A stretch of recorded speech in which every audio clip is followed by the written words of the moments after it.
Welcome to Neo Space. Today, we dive into one of the most closely watched defense stories in Canadian history, a saga that continues to shape the nation's military and political landscape. Canada's fighter jet replacement saga is back in the headlines. Don't forget to subscribe for updates as we unravel the latest twists and turns in this ongoing story. For over a decade, Canada's plan to replace its aging CF-18 Hornets has been a political and economic roller coaster, marked by delays, shifting priorities, and heated debates in Parliament.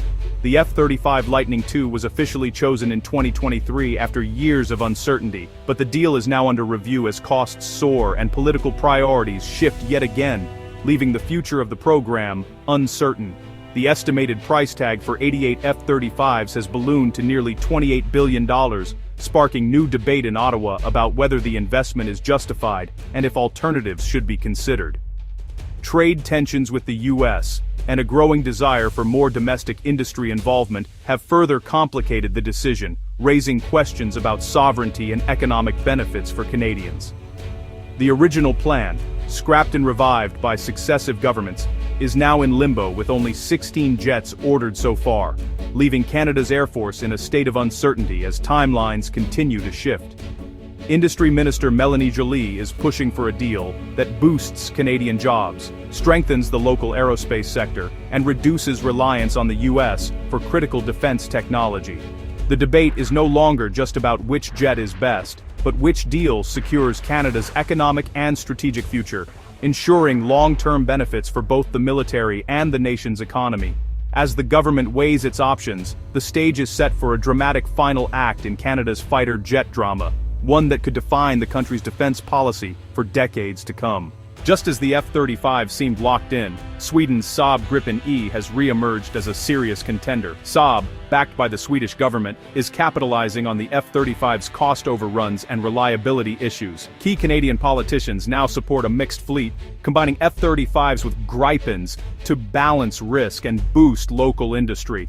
The Gripen boasts 80–90% availability and much lower operating costs than the F-35, making it attractive for Canada's needs. A new Canada-Sweden defense partnership has paved the way for deeper cooperation and a compelling industrial offer. Saab's strategic timing and diplomatic push have made the Gripen a real alternative for Canada's Air Force. Saab's game-changing offer is turning heads in Canada's defense circles. Instead of simply assembling jets from imported parts, Saab proposes to build Gripens entirely in Canada, bringing advanced manufacturing and engineering right to Canadian soil. The deal includes a full technology transfer, giving Canada unprecedented control over upgrades, repairs, and future modifications, unlike the F-35, which keeps Canada reliant on U.S. oversight for every change. By partnering with Bombardier, Saab promises to create over 12,000 high-quality, skilled jobs, while laying the foundation for a truly sovereign Canadian aerospace industry that can innovate and compete globally. This approach transforms the fighter jet purchase from a simple foreign expense into a long-term domestic investment, generating economic growth and carrying powerful political appeal for leaders in Ottawa. Full access to the Gripen source codes means the Royal Canadian Air Force could customize and adapt jets for NORAD missions without waiting for U.S. approval or facing foreign restrictions. In contrast, Lockheed Martin's F-35 industrial benefits are less direct, often shared with other countries and subject to international competition, making Saab's offer uniquely attractive for Canada. Minister Joly is seizing this opportunity to push for more Canadian jobs, greater economic independence, and a reduced reliance on the U.S. for critical defense technology. The promise of a Canadian-built fighter jet factory is reshaping the entire debate in Ottawa, putting the focus on national capability and future prosperity. The F-35's main selling point was always NATO interoperability, but that's changed. Sweden joined NATO in 2024, erasing the Gripen's old disadvantage and giving Saab full access to alliance systems. The Gripen E is now being built to NATO standards, closing the interoperability gap with the F-35. Critics say past RCAF reports favoring the F-35 are outdated, as they didn't account for Sweden's new alliance status. Other G7 nations operate mixed fleets, showing that diversity can strengthen not weaken allied air power. With Sweden in NATO, a Canadian Gripen fleet now fits seamlessly into alliance operations. The game has changed. Interoperability is no longer a one-jet race. F-35 versus Gripen isn't good versus bad, it's a choice between philosophies. The F-35 offers stealth, advanced sensors, and a technological edge for high-threat missions, but at a steep cost. The Gripen E trades some stealth for reliability, low operating costs, and ease of maintenance. Ideal for frequent Arctic patrols.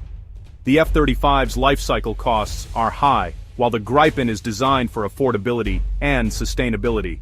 For Canada, the question is, fewer, more advanced jets, or a larger, more available fleet.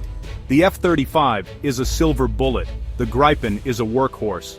Ottawa's debate mirrors a global dilemma: high-tech exclusivity or practical endurance.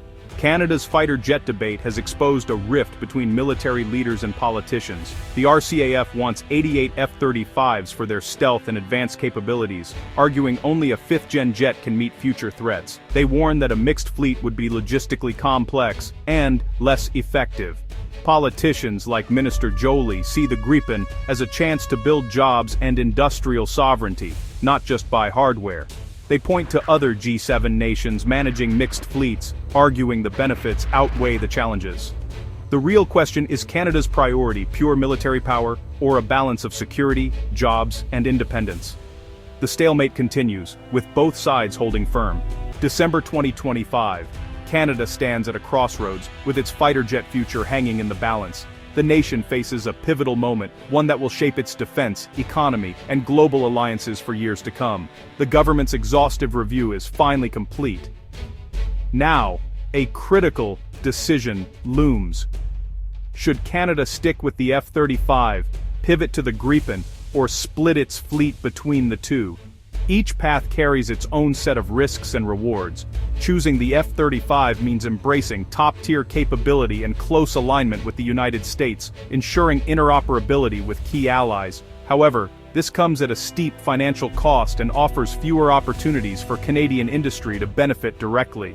Opting for the Gripen would strengthen domestic jobs, boost Canadian aerospace, and enhance national sovereignty. Yet, it could strain vital U.S. relations and complicate joint operations with NATO partners. The mixed fleet option offers a middle ground: F-35s for high-end missions, and Canadian-built Gripens for daily defense. This approach could balance operational needs with economic growth, but may introduce logistical challenges. The choice ahead will define not only Canada's Air Force, but also the future of its aerospace industry, and its role on the world stage for decades to come. It's a decision that weighs military power, economic opportunity, and national independence, each factor pulling in a different direction. Whatever path is chosen, one thing is certain: Canada's skies and its future are about to change in ways that will be felt for generations.